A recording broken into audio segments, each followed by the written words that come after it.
आता बातमी रायगड जिल्हा परिषदेतनं आहे. रायगड जिल्हा परिषदेच्या सत्ता स्थापनेपूर्वी राजकीय घडामोडींना वेग आलाय.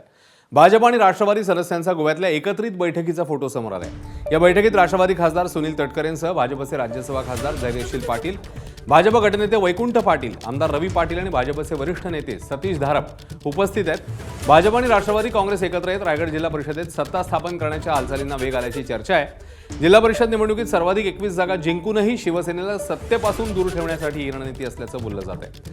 आणि यावर शिवसेना नेत्यांचं काय म्हणणं आहे तेही पाहू.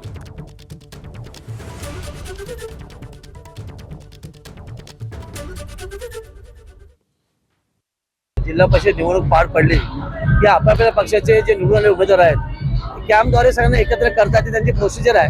पण या जिल्ह्याने जनाधार आम्हाला दिलेला आहे, शिवसेनेला 21 आमचे मेंबर निवडून दिले आहेत. आणि अशा आहे, जरी कॅम्प लागले काही झालं तरी वरिष्ठ लेवलला या संदर्भातला योग्य निर्णय होईल. आणि महाराष्ट्र राज्याचे मुख्यमंत्री असतील, दोन्ही उपमुख्यमंत्री असतील, कोर कमिटी सदस्य असतील, हे सगळेपासून योग्य निर्णय घेतील. आणि मला असं वाटतं जे समीकरण महाराष्ट्रामध्ये 12 जिल्हा परिषद निर्माण झालेलं आहे त्या अनुषंगाने 3 जिल्हा परिषदेमध्ये जे काय समीकरण उलटफेर करायचं आहे ते महाराष्ट्र राज्याचे मुख्यमंत्री करतील आणि त्याच्यामध्ये योग्य निर्णय देतील. आणि मला असं वाटतं शिवसेनेचा अध्यक्ष नक्की बसेल. नाही, ठीक आहे ना. काही त्यांना काळजी वाटत असेल त्यांच्या सदस्यांना की आम्ही त्यांचे सदस्य उचलू काय. जेव्हा असं असेल तेव्हा आम्ही एकतरी सदस्य कुठं हलवलं आहे का? त्यांनीच त्यांचे दोन्ही पक्षाचे सदस्य नेलेले आहेत.